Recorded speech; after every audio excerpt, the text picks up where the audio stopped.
Vamos.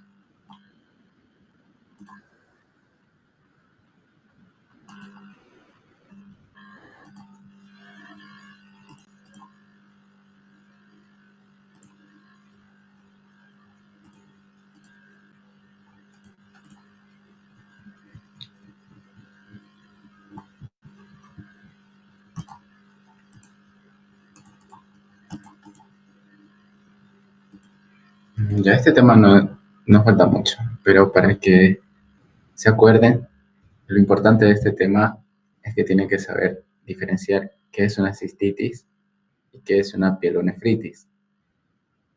Una cistitis sería ya infección de vías urinarias bajas. Cistitis quiere decir vejiga.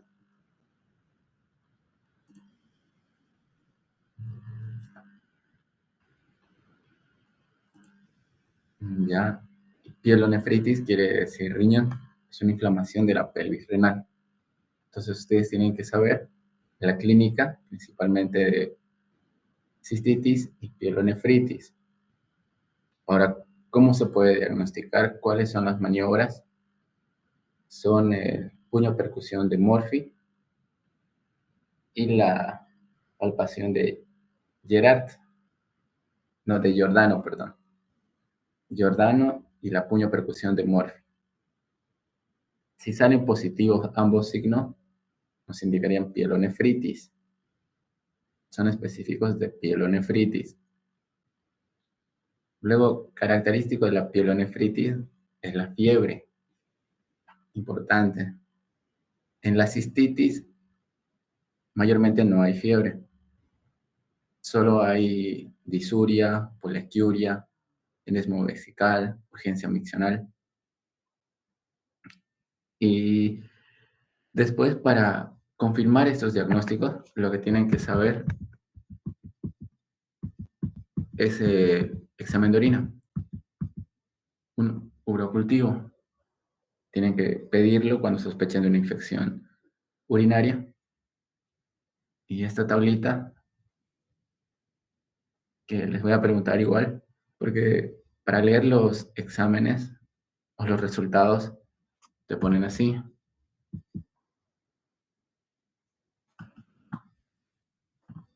Entonces te pone el aspecto, color, aspecto y sedimento, amarillo, turbio, abundante. El examen químico, ya que esto no les voy a exigir, pero sí esta tabla de acá. Que sepan cuándo es una contaminación, cuándo es dudoso y cuándo es una infección.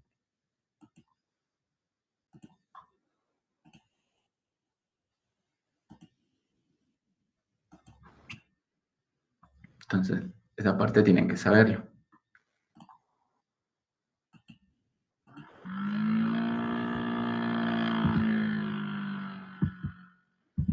Bueno, estas serían las actividades, esto lo vamos a pasar. Acá, igual se les repetí la anterior clase de cuál es la diferencia anatómicamente entre la uretra masculina y la uretra femenina. Entonces les voy a pasar, los casos clínicos se los voy a pasar.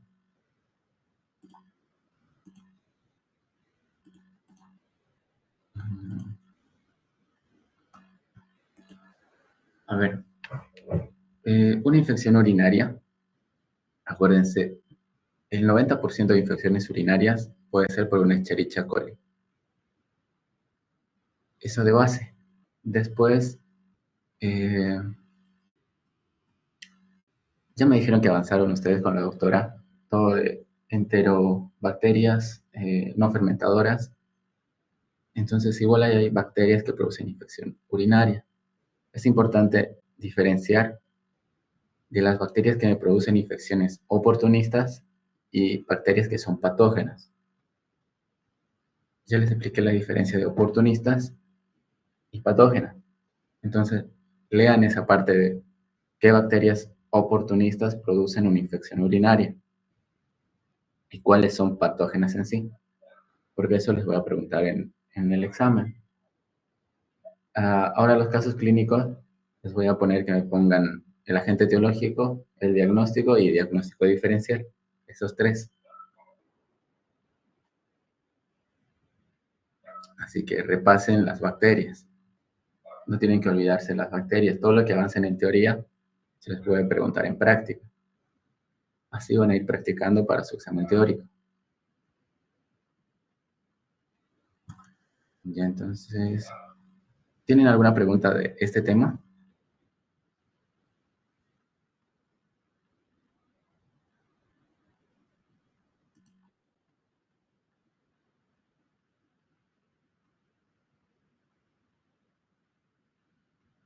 ¿Alguna duda?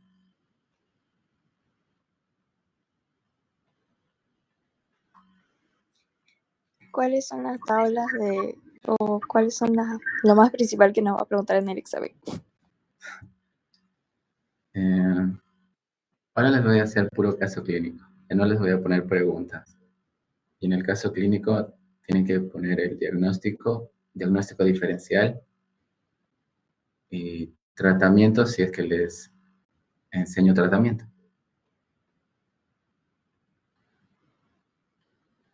Se van a hacer casos para que razonen usando las tablas.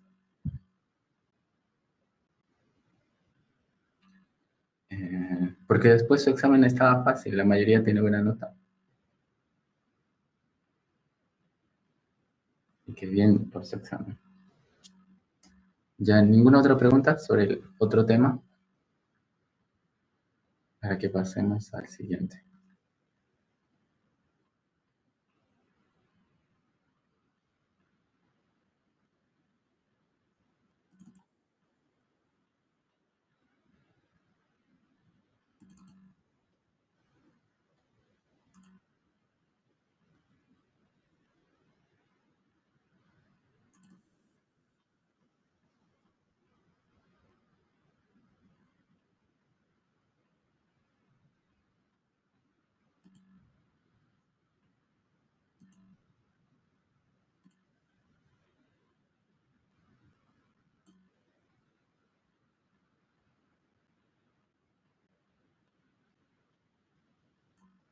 Ya.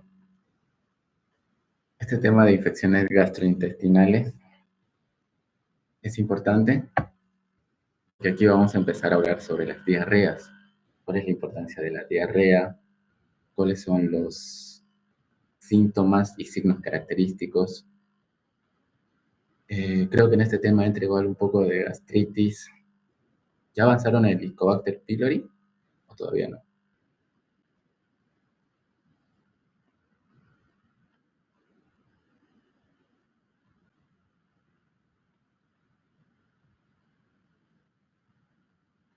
¿Alguien sabe qué es qué es el Helicobacter pylori?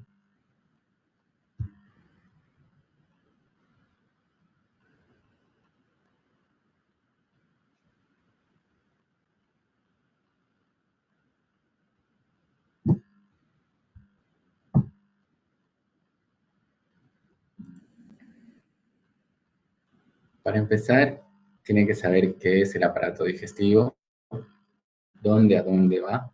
Se comienza en la boca y termina en el ano. Eso es lo básico que tienen que saber. Después, ¿cuáles son las funciones del aparato digestivo? Absorción, digestión y excreción. Las tres funciones importantes del aparato digestivo: absorción, digestión y excreción. Luego ya las partes más específicamente: la boca, la faringe, el esófago, estómago, intestino delgado, intestino grueso, el ano y las glándulas anexas. Ahora, las infecciones gastrointestinales se pueden clasificar de infecciones altas e infecciones bajas. Infecciones altas, hablamos de estómago y esófago. Infecciones bajas, ya de colon e intestino delgado. Entonces serían las enterocolitis. Ahora, los libros mencionan que para diferenciar qué infección es alta o baja, se toma como criterio el ángulo de Treitz. que está acá, donde dice la flechita. A partir de eso, hacia arriba, infecciones altas, y hacia abajo, infecciones bajas.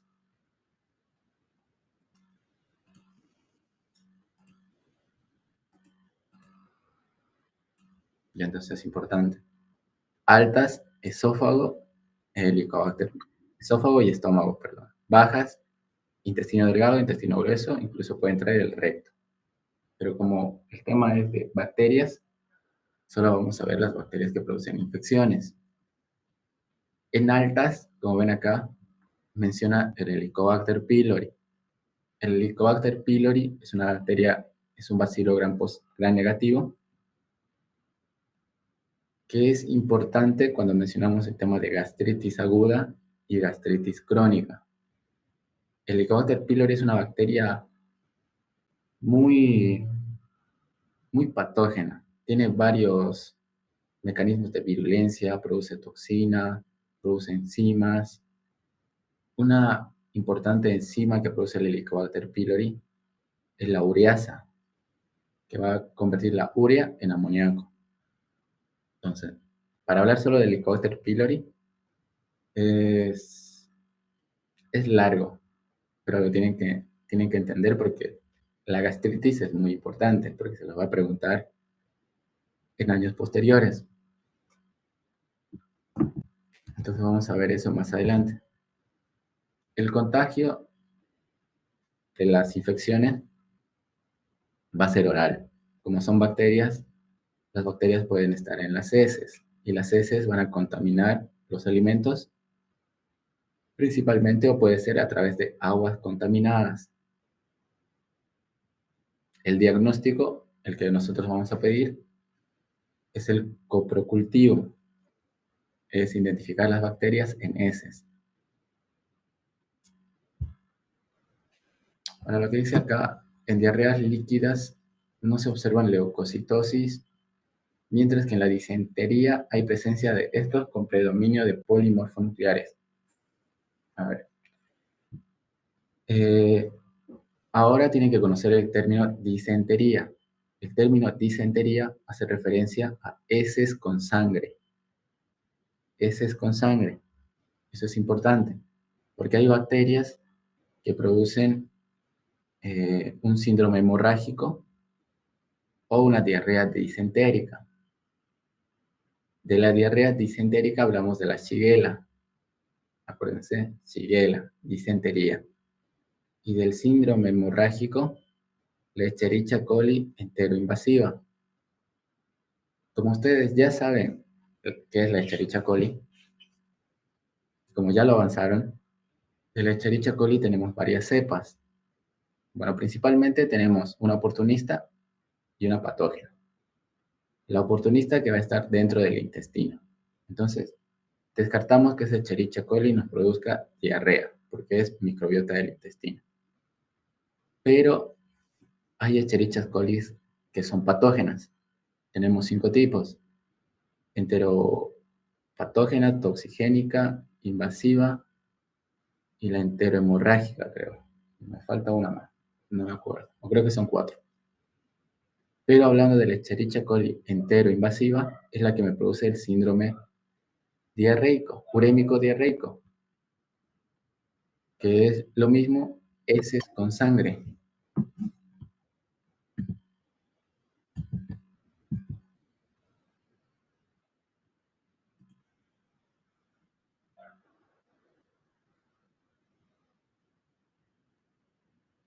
Entonces acuérdense de eso, que es disentería.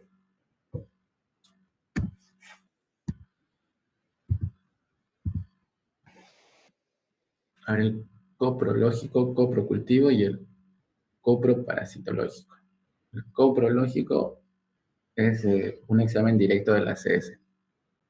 Coprocultivo es un cultivo de las heces. Coproparasitológico ya tiene que ver con parásitos. Porque esto igual aplica lo mismo. Tanto bacterias, parásitos y virus pueden producir una diarrea. Es importante diferenciar.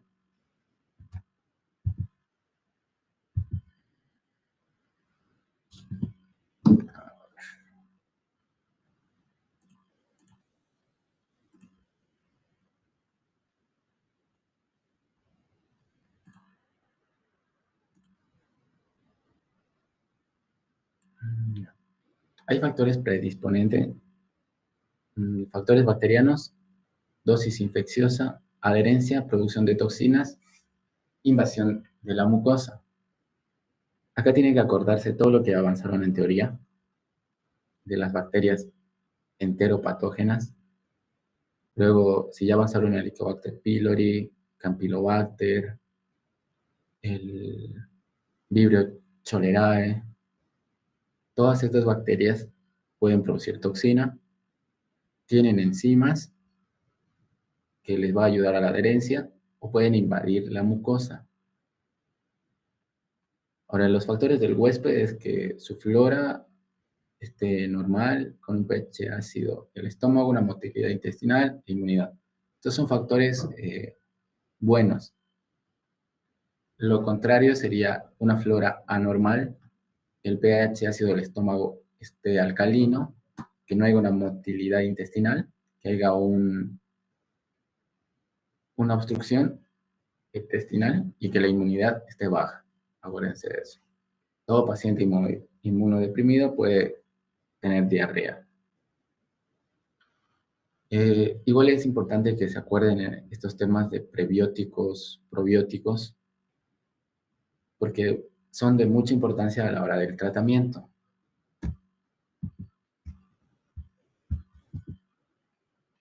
Ahora, gastroenteritis es la infección tanto aguda como crónica de la mucosa del tracto gastrointestinal. Aprendan ese concepto, de la mucosa del tracto gastrointestinal. Mucosa. Ahora, los signos y síntomas son obvios, vómitos, diarrea principalmente, fiebre, cólicos abdominales y náuseas. Puede haber pérdida del apetito, puede haber cansancio, puede haber dolor de cabeza, ya son síntomas de infección en general. Ahora, la diarrea es aumento de la frecuencia de las deposiciones acompañada de una disminución de la consistencia de la misma. Si ya llevaron en bioquímica, hay parámetros para saber cuál es la consistencia de la S y cuál es el color. Ahora, las heces no tienen que ser ni muy aguadas ni muy sólidas. En un libro menciona que tienen que ser pastosas. Luego, la frecuencia es importante. En una diarrea va a estar aumentada. El paciente puede ir 4 o 5 veces a defecar. Y la consistencia de las mismas van a estar alteradas, o sea, van a estar más líquidas las heces. Ahora acá los tipos de diarrea: secretora, osmótica, diarrea con mala absorción, diarrea exudativa. Esta parte es muy importante, porque yo en el caso clínico les puedo poner paciente con una diarrea secretora. Entonces ustedes tienen que saber. Entonces, para que entiendan, una diarrea secretora es causada por toxinas, o sea, por bacterias. En general, una diarrea secretora se caracteriza por heces isotónicas y persistentes durante el ayuno. Esta diarrea secretora puede ocurrir en la noche, no cede con el ayuno. O sea, si el paciente no come, va a seguir con diarrea. En la noche va a seguir con diarrea. Ahora, la diarrea osmótica tiene que ver cuando hay un daño en la mucosa o en el epitelio del estómago, en la mucosa. Esto puede ser ya un daño por el Helicobacter pylori, si hay una úlcera duodenal, o puede ser por los AINES o por alguna otra patología que me dañe la mucosa, se produce una diarrea osmótica. La diarrea osmótica se da cuando no se puede absorber bien las proteínas, los lípidos o los carbohidratos, una diarrea osmótica.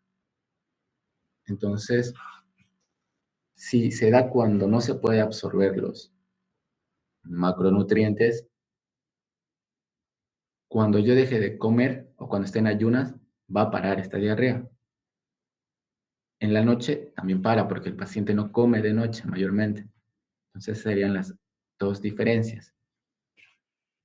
Ahora, hay un término que se maneja que es brecha osmótica, que es de 0 a 50 la brecha osmótica. Cuando es arriba de 50 es una diarrea secretora. Cuando está en el rango normal es una diarrea osmótica. Para la diarrea con mala absorción, sería ya una clasificación de la diarrea osmótica, porque no hay una buena absorción de nutrientes. En este caso serían lípidos.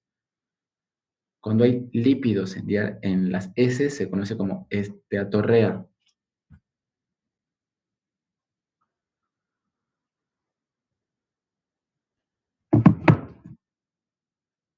Puede ser de causas infecciosas o alteraciones metabólicas. En parásito, hay bacterias específicas que producen esteatorrea.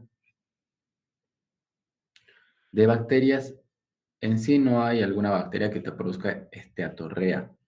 Entonces sería una ayuda para diferenciar si ustedes ven esteatorrea o lípidos en heces. Mayormente no piensen en bacterias, piensen en parásitos o que hay alguna alteración metabólica. Ahora, la diarrea exudativa se debe a una enfermedad inflamatoria infecciosa. Presenta heces mucosanguinolientas que persiste durante el ayuno.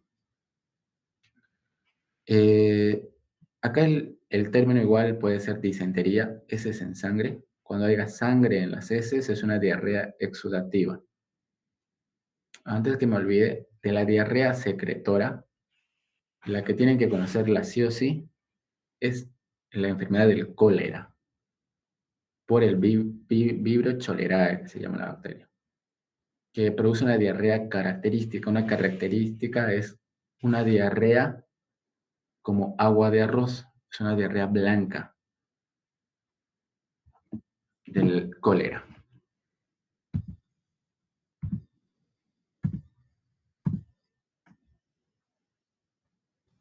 Ahora ya de las bacterias, producción de neurotoxinas, Staphylococcus aureus, Bacillus cereus, enterotoxinas, el Vibrio cholerae, el cereus, Clostridium perfringens, Escherichia coli, citotoxinas, Shigella, Clostridium difficile, Vibrio parahemolíticos, Escherichia coli enterohemorrágica. Acá tienen que acordarse de lo que ya avanzamos de género Staphylococcus, Streptococcus, Bacillus, Clostridium, todas las bacterias que produzcan alguna intoxicación alimentaria o principalmente en alguna intoxicación alimentaria puede producir diarrea. Entonces tienen que acordarse de qué bacterias son. Las bacterias productoras de neurotoxinas, el Cereus, puede estar presente en el arroz frito o en la carne y verdura. Si es arroz frito, produce el que es emético. Y ya si es la carne y la verdura contaminada, me produce diarrea. Del Staphylococcus aureus, ¿se acuerdan? Tiene una toxina, la enterotoxina, creo. Y cuando te dé un caso clínico, paciente que a las 2 horas presenta malestar general, ligera diarrea, tiene antecedentes de haber consumido pasteles o crema o mayonesa, ya tiene que pensar en el Staphylococcus aureus.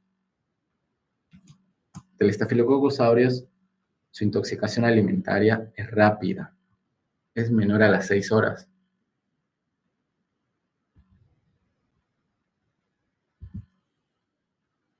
Esta diarrea por Clostridium difficile ya es una consideración aparte, ya que es un agente etiológico más frecuente implicado en la diarrea de adquisición nasocomial. Ya saben qué significa nasocomial, o sea, dentro del hospital.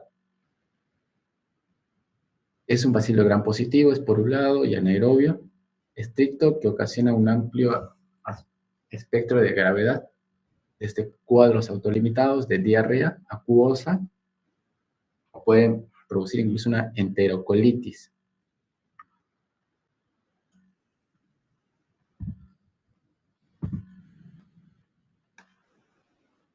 Ahora, como les dije, puede haber diarreas tanto virales como parásitas o por bacterias.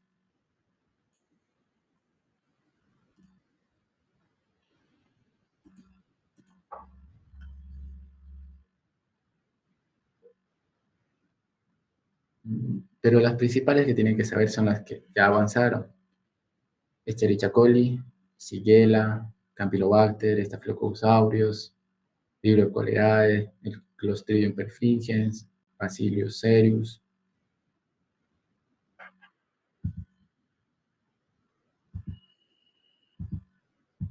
Bueno, acá para que vean los bacilos gram negativos, todos los que avanzaron de enterobacterias les puede producir una diarrea. Porque las enterobacterias, si se acuerdan cómo lo da la doctora, enterobacterias oportunistas y patógenas. Las patógenas son las que producen alguna infección gastrointestinal. Las más importantes de acá, que tienen que saberlas, es Escherichia coli, Salmonella y Shigella. Porque de la salmonella tienen que saber diferenciar en la salmonelosis y la enfermedad TIFI, creo que se llama, o Salmonella TIFI. Porque la clínica es distinta. La fuente de infección igual es distinta, hablando de una salmonelosis o una enfermedad TIFI. La bacteria igual es distinta. Ahí se menciona la salmonella para TIFI, tifiparium. Cocos gram positivos, enterococos, Staphylococcus aureus, Streptococcus, Enterococcus fecalis, Streptococcus viridis.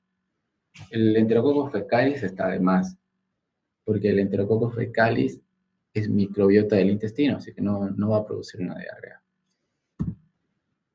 Anaerobios, el Clostridium, especies, y ahí ya saben cuáles hay. Hay el Tetani, el Botulín y el Perfringens. De esos, ¿cuáles producen diarrea o cuáles producen alguna infección gastrointestinal? Ustedes tienen que repasar esa parte.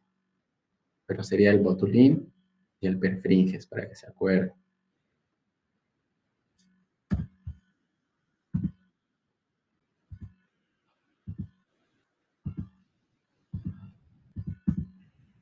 Para los medios, hay medios ordinarios, o sea que son agar común, que sería el agar sangre. Medios selectivos, el McConkey, este Wilson Blade, que es específico para la salmonella. Esto no les voy a preguntar, solo para que lo sepan. Porque todo esto de cultivos lo tiene que dominar el bioquímico. Ustedes solo tienen que saber interpretar los resultados.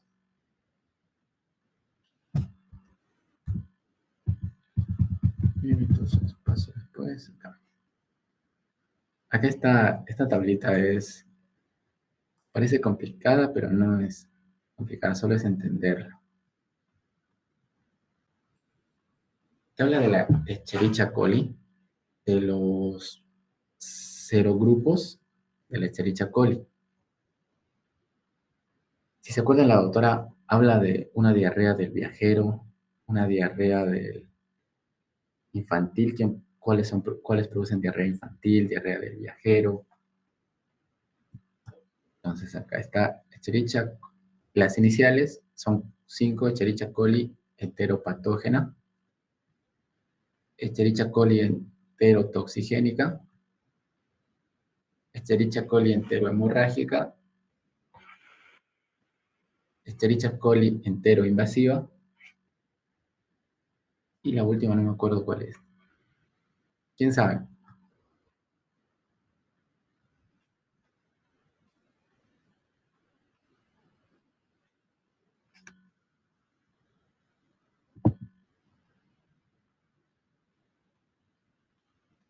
¿Quién sabe cuál es la otra Escherichia coli?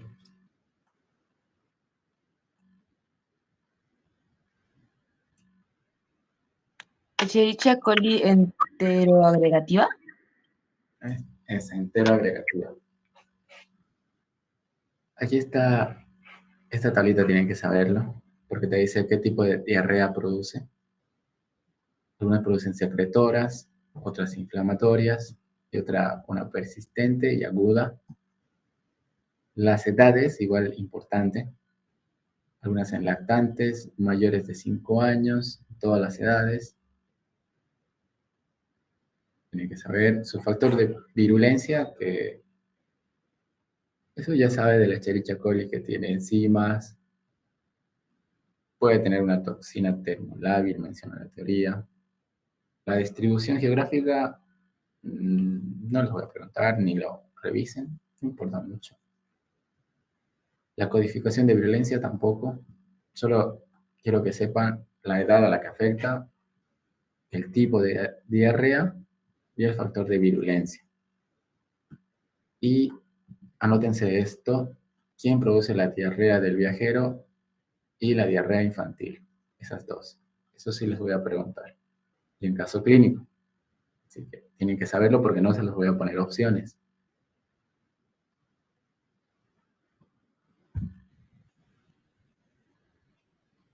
Acá el cuestionario.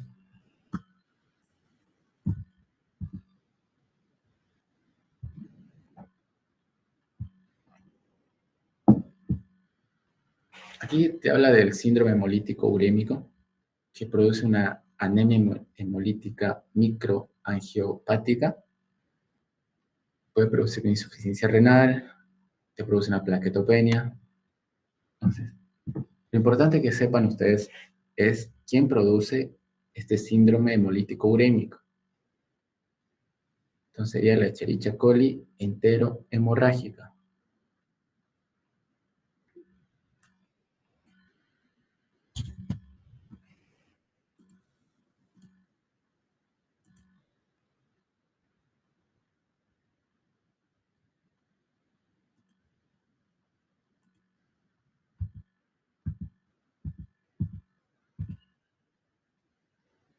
Esta tabla creo que está en su guía.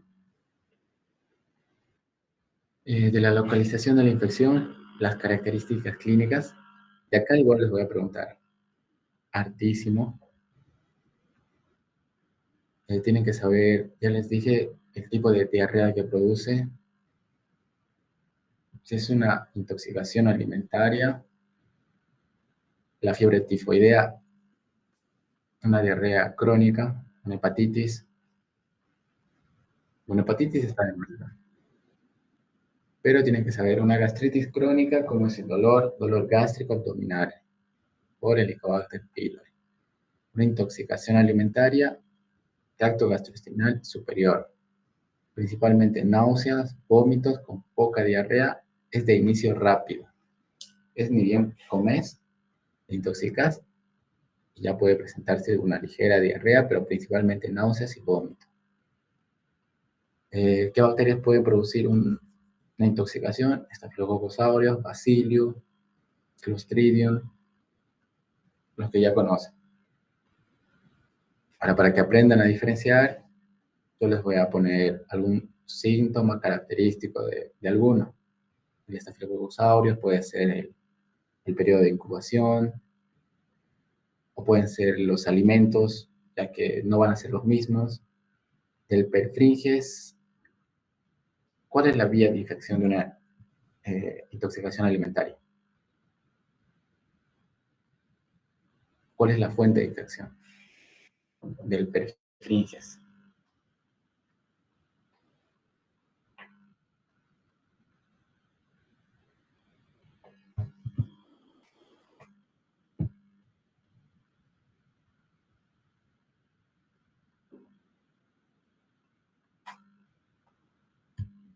Porque esto ya lo saben.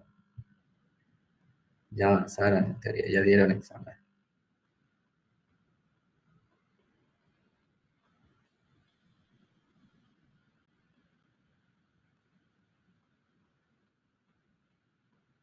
¿Cuál es la fuente de infección de una intoxicación alimentaria por Clostridium perfringens?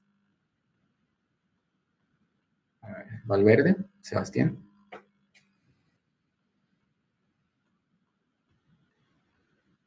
No me equivoco, es carne de vaca mal cocida. Carne de vaca mal cocida. Muy bien. Entonces, les voy a poner así características típicas para que ustedes puedan diferenciar, para que no se confundan. Entonces, repasen esa parte de Staphylococcus del Bacillus cereus, también del Clostridium perfringens, del botulín, todo eso tienen que repasar. Luego las diarreas infecciosas agudas, intestino delgado, diarrea acuosa, sin leucocitosis fecales. Es característico, cuando yo les ponga sin leucocitos fecales, o en el examen de teoría igual les pone, la doctora pone diarrea acuosa sin leucocitosis. Ustedes directamente van y ponen cólera o fibrocholeral. Es la única que produce una diarrea sin leucocitosis, porque es una diarrea blanca, como el agua de arroz menciona la teoría. Eso también les puedo preguntar. Aquí están las bacterias que producen. Parásitos no les voy a preguntar. La disentería, importante, el colon, fiebre, diarrea mucopurulenta, hemorrágica, intensa, con leucocitos fecales. Tienen que saber las bacterias que producen esto. Campylobacter jejuni, Salmonella. De acá sí les voy a poner un caso mínimo de disentería. Así que repasen eso. De la fiebre tifoidea, una enfermedad febril sistémica, Salmonella typhi y Paratyphi. Puede que les pregunte de la salmonelosis, la fiebre tifoidea. Acá está. De la salmonela serían los huevos, los lácteos y algunas salsas. Cuando está contaminado con bacterias, van a invadir la mucosa intestinal. Puede haber una bacteremia, pero mayormente produce diarrea, un síndrome diarreico, la salmonelosis. En cambio, la salmonella typhi, que es una enfermedad ya sistémica, viene en el agua, en las verduras contaminadas. Ya te produce más síntomas: fiebre, cefalea, roceola tifoidea, dolor abdominal. También te puede llevar a una bacteremia. Bacteremia significa bacterias en sangre. Eso quiere decir bacteremia, bacterias en sangre. Para la fiebre tifoidea, una de sus cosas puede ser una colelitiasis, que sería ya cálculos en la vesícula. Ahora, de la bacteremia, hablando en general de la bacteremia, puede producir una osteomielitis o aneurismas ventriculares, porque son bacterias en sangre, bacteremia. Ahora, ¿desde cuándo tiene la diarrea? Entonces, ¿cómo tienen que orientarse para el diagnóstico al realizar la anamnesis? Anamnesis, la entrevista con el paciente. El paciente llega y les va a decir: doctor, tengo diarrea. Ustedes tienen que preguntarle desde cuándo, cómo son las deposiciones, si comió algo, si mejora en la noche, si no mejora en la noche, si le duele el estómago. Acá está para que se guíen. Horas o días, una diarrea aguda, puede ser una toxi-infección o una disentería. Ya semanas, diarreas crónicas, puede ser un colon irritable o un cristoforídeo. ¿Cómo son las deposiciones? Con moco, pus y sangre, o pueden ser acuosas. Acuérdense esa parte.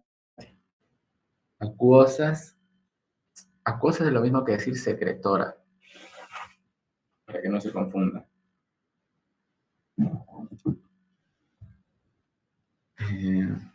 Luego están lo mismo las bacterias. Más de una vez estoy repitiendo las bacterias. Luego de las toxinas. Así igual les voy a preguntar las toxinas de las bacterias. De las importantes y de las que tienen, obviamente.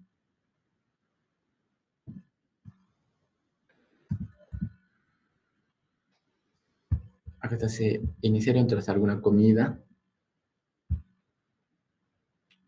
Staphylococcus aureus, pollo, mayonesa, crema, huevos, traía pasteles igual, salmonela, huevos y lácteos, listeria, queso, vibrio cholerae, marisco y pescado, Clostridium botulinum, conservas caseras o enlatados, igual se menciona, bacterias, agua de manantial, la ciela, verdura cruda, también puede ser por agua contaminada. Otros datos que son importantes, otro miembro de la familia con los mismos síntomas. A ver, vamos a hacer una pregunta.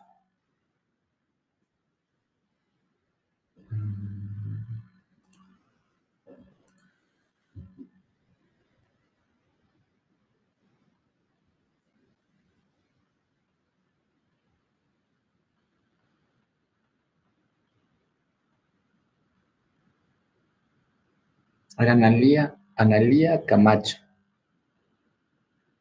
¿Sí, así? Si en su familia, digamos que son 3 personas, usted y sus 2 padres,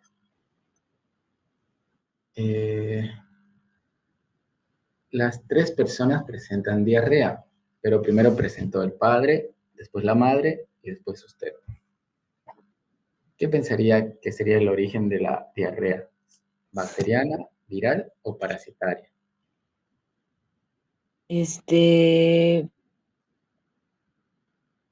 No sé, podría ser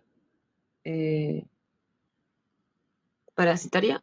Es que si se contagió primero mi padre, luego él pudo contagiar a mi madre y luego a Ujú. mí, tardaría tiempo, ¿no? Tardaría tiempo, podría ser rápido. Ajá. Y eso, Ya, con parasitaria se queda. no entendí muy bien. A ver. Eh, Lucas Anderson Mendoza.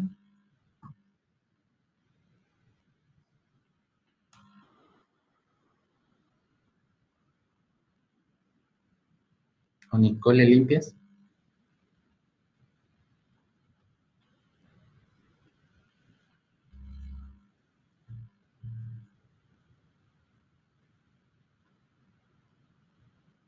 Julie Glenny. Es una pregunta. Sí. En teoría la autora mencionó que para ciertos bacterias, ¿no? Que producen en un cuadro, hay que pedir cultivos en agar específicos. O sea, hay que, no pedir específicos, sino que hay que poner cuál es nuestro diagnóstico presuntivo, para dárselo luego al bioquímico. Eso, sí, ¿en qué bacterias? Es que no recuerdo en qué bacterias se podía hacer eso. Ya. O sea, mayormente cuando ustedes vayan a pedir un examen, no piden el cultivo, ustedes no nombran porque eso tiene que saber el bioquímico. Lo que ustedes tienen que hacer si es su diagnóstico presuntivo. Hay bacterias que son, a ver, por ejemplo, si ponemos la tuberculosis tiene un cultivo especial. Tiene un cultivo, un preparado especial, si hablamos de la tuberculosis. Si usted pone tuberculosis, ya el bioquímico sabe qué cultivo específico necesita. Lo mismo de la salmonela. Usted pone salmonela o fiebre tifoidea, ya tiene su cultivo específico. Después, si pone algunas bacterias que no fermentan glucosa, o como ¿qué se llama esta bacteria?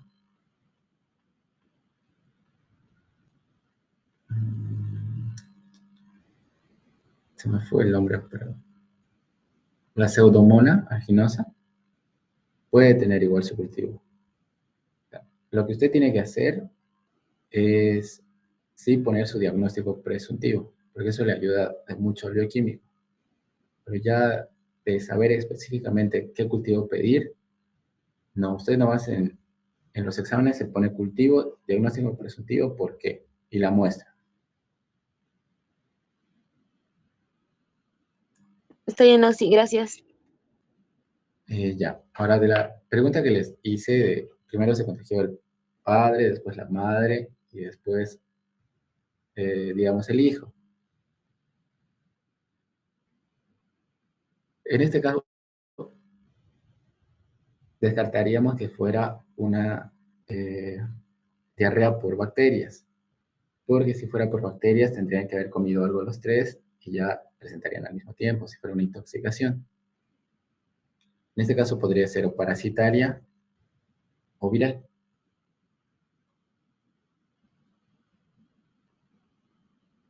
Porque si es viral, el padre puede contagiar a la madre puede contagiar al hijo, porque están en el mismo ambiente. Porque ya en una casa sería muy raro que haya una contaminación de las heces en la comida.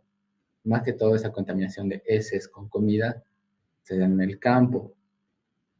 Eso igual, cuando en el examen, en la historia clínica o en el cuadro clínico les ponga paciente que vive en el campo, entonces ya tendrían que pensar que puede ser bacteriana, porque puede haber una contaminación con eso. Pero si les pongo en la casa, pensarían ya, puede ser una intoxicación alimentaria porque pudo haber comido una mayonesa contaminada, alguna torta, alguna crema, alguna carne mal cocida. Entonces ahí ya tienen que ir razonando, acordándose siempre de qué alimentos son predisponentes a algunas bacterias, qué es una infección aguda, qué es una intoxicación. Si les pongo paciente, presentó a las 2 horas un cuadro diarreico con náuseas y vómito. Entonces no me van a poner ahí diarrea crónica, digamos, o una diarrea aguda. Si les pongo a las 2 horas, sería una intoxicación. Si les pongo todavía a las 2 horas, ya les estaría dando el diagnóstico, una intoxicación alimentaria por Staphylococcus aureus. Porque acuérdense los tiempos de incubación. La intoxicación más rápida es por Staphylococcus aureus.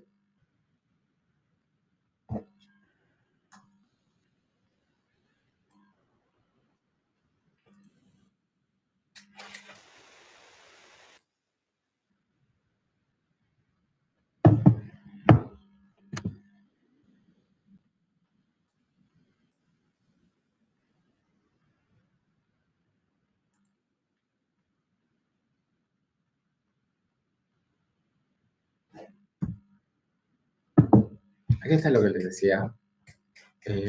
La diarrea del viajero, Escherichia coli enterotoxigénica.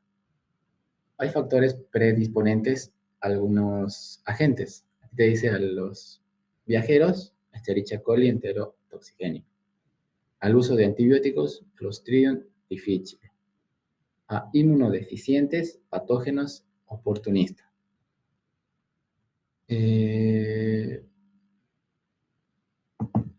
De las piscinas, una Giardia, un Cryptosporidium, ya serían parásitos, homosexuales, agentes de transmisión fecal oral.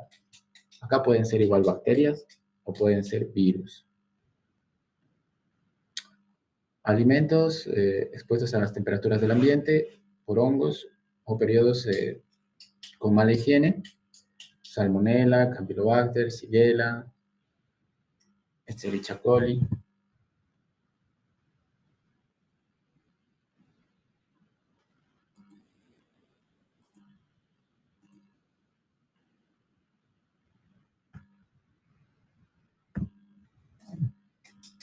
Ahí están los periodos de incubación. Eso apréndanselo. Porque esto es importante que conozcan. Porque esto les va a ayudar mucho a la hora cuando estén en cuarto y en quinto año. Porque lo típico que viene un paciente a la consulta es porque le duele el estómago o porque tiene diarrea. Entonces, si desde ahora lo van practicando, si se van acordando, cuando lleguen al quinto año, cuarto año, se les va a hacer fácil. Van a pasar como si nada las materias. Porque ustedes ya saben, porque casi cuarto y quinto año es recordar todo lo que aprendiste de primero, segundo y tercero. Así que esfuércense segundo y tercero más que todo. Ya cuarto y quinto es repaso de todo lo que aprendiste. Aquí el glosario. Los casos clínicos.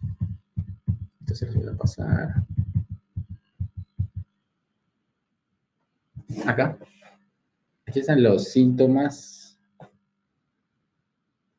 Fiebre, taquicardia, taquipnia. Ustedes ya saben qué es taquicardia, qué es taquipnia, qué es leucocitosis, malestar, debilidad, cansancio. Ahora, es importante esto de deshidratación. Una complicación importante de la diarrea es que produce una deshidratación. Si es una diarrea crónica y severa, puede poner en peligro incluso la vida por una deshidratación. Lo que se menciona en el cólera, que produce una diarrea tipo arroz, una diarrea secretora. ¿Por qué morían los pacientes? Por deshidratación. Entonces, si una diarrea me produce deshidratación, en el tratamiento tendrían que ustedes hidratar al paciente, primeramente. Ahora, si hablamos de niños o neonatos, es donde más cuidado se tiene que tener en la diarrea, porque deshidratar a un niño o a un bebé es peligroso, porque puede haber, acá está cuando hay las diarreas, en este caso osmóticas, hay una mala absorción de nutrientes, si se acuerdan, osmótica. Puede ser carbohidratos, lípidos y proteínas. En este caso, disminución de potasio puede llevar a disfunción muscular, calambres, debilidad, arritmia cardíaca, un shock hipovolémico en deceso, en una disminución de sodio y cloro, cefalea, vértigos, mareos, convulsiones, desorientación, coma. Como el paciente va a estar deshidratado, seca, atragantamiento de lengua, ojos hundidos y piel fría. Estos síntomas de acá arriba, los que están con verde, son signos de una deshidratación. Así igual les puedo preguntar si les digo paciente que está con la boca seca, tiene los ojos hundidos y la piel está fría. Entonces me tienen que decir paciente deshidratado. Les voy a poner más clínica para que me digan por qué está deshidratado. Por acá, en acidosis o alcalino en el pH, disminución del bicarbonato. ¿Qué es el bicarbonato? ¿Quién sabe qué es el bicarbonato?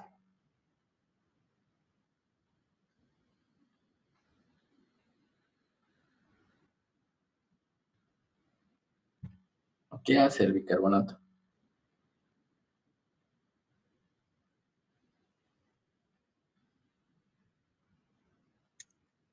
Puede actuar como regulador del pH. Regulador del pH. ¿Regula para ácido o regula para alcalino? Para el alcalino, Para alcalino. Ya está bien. Al haber una disminución del bicarbonato, me puede llevar a una acidosis.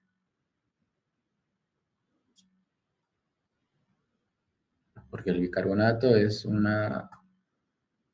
regulador, como dijo su compañera, pero si no hay bicarbonato, lleva una acidosis metabólica. Ahora, la respiración de Kussmaul ya es un patrón respiratorio, eso no les voy a preguntar. Disminución severa de la presión arterial. En este caso de la presión arterial, es interesante si lo ves de la parte fisiopatológica, porque todo puede comenzar desde una diarrea simple. Una diarrea simple se vuelve una diarrea crónica. La diarrea crónica te lleva a una deshidratación grave, y esta deshidratación te lleva a un shock hipovolémico.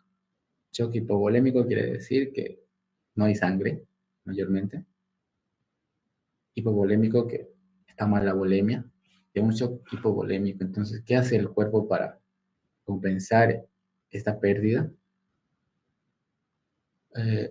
Una taquicardia, una vasoconstricción que aumenta la presión arterial para que toda la sangre que hay llegue a todo el cuerpo y llegue una buena perfusión hacia los tejidos. Pero en este caso, como está deshidratado, la sangre va a estar más hemoconcentrada, o sea, va a haber más elementos formes. Entonces va a ser difícil que la sangre pase por las arterias, porque va a estar, incluso se puede coagular.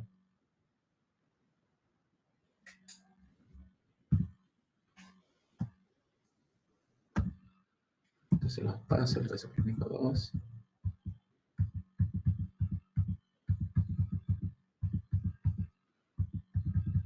Se los paso, ya.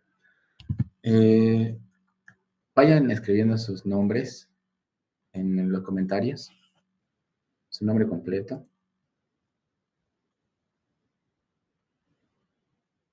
Ya, para que esto les voy a explicar. En este tema no se mencionó la gastritis, pero la gastritis es producida por el Helicobacter pylori.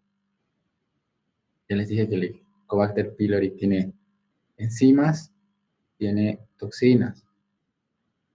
De las enzimas, lo que tienen que saber es que tiene ureasa, perdón, que la ureasa va a convertir la urea en amoníaco.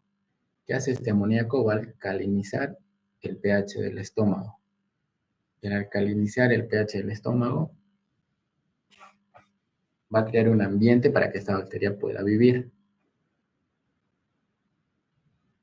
Ahora, del Helicobacter pylori, lo que tienen que saber es eso. ¿Me produce una gastritis crónica o puede producir una gastritis aguda? Dependiendo, si es aguda, produce una hipersecreción de gastrina. Si es crónica, me produce una hipocloridia o una acloridia. No va a haber secreción de ácido clorhídrico en el estómago, si es crónica. Eso acuérdense.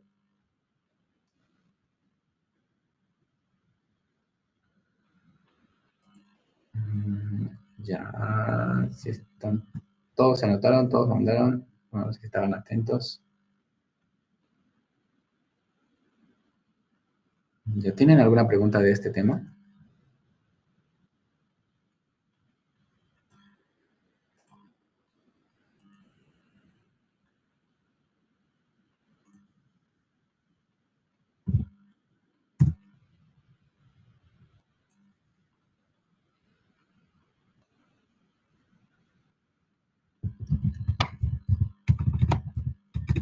Nada.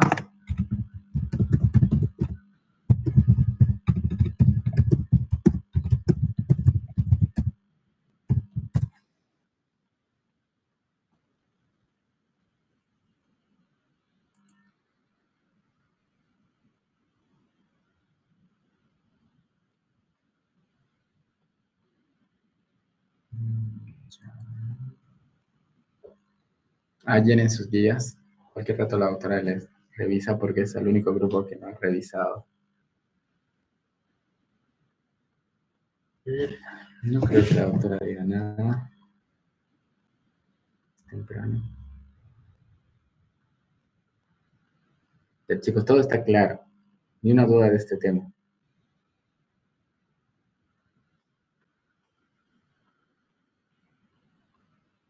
porque el siguiente tema es sepsis.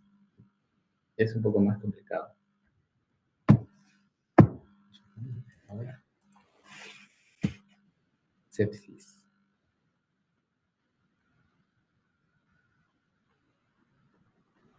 Ya, entonces, como nadie tiene dudas, espero que sus exámenes estén bien.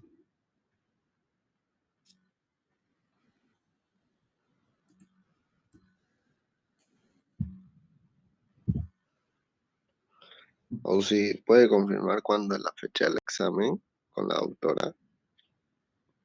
¿Les dijo algo la doctora? ¿Cuándo más o menos? Mencionó que 7 de julio. Pero después a otro grupo le dijo después de vacaciones. ¿En qué tema? al ¿En qué tema está? Depende de eso.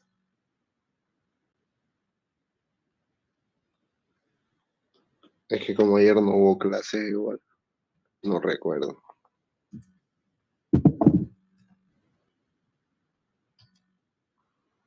Tal vez sí se los tome después de vacaciones. Porque las clases son hasta el 12 o hasta el 11 de julio. Pero por si acaso vayan repasando, porque la doctora puede avanzar 4 o 5 temas en una clase y les dice examen. Porque a la doctora no les gusta atrasarse. Y el segundo parcial es para que la remonten todos, chicos, con su nota. Es el más fácil. Así que tienen que estudiar. No se confíen. Parece largo el temario, pero se entiende más que el primero. Así que si estudian con tiempo, les va a ir bien. Si tienen alguna duda igual sobre su temario de teoría, lo podemos repasar. Ya podemos hacer clases o lo que ustedes vean. Exámenes, lo podemos hacer 2 días antes, un día antes de su examen. Pero estudien, tienen que remontar sus notas. Y nada más, si no tienen ninguna pregunta, pues hasta acá sería la clase. Si la otra pregunta nos pasaba hasta las 8:30.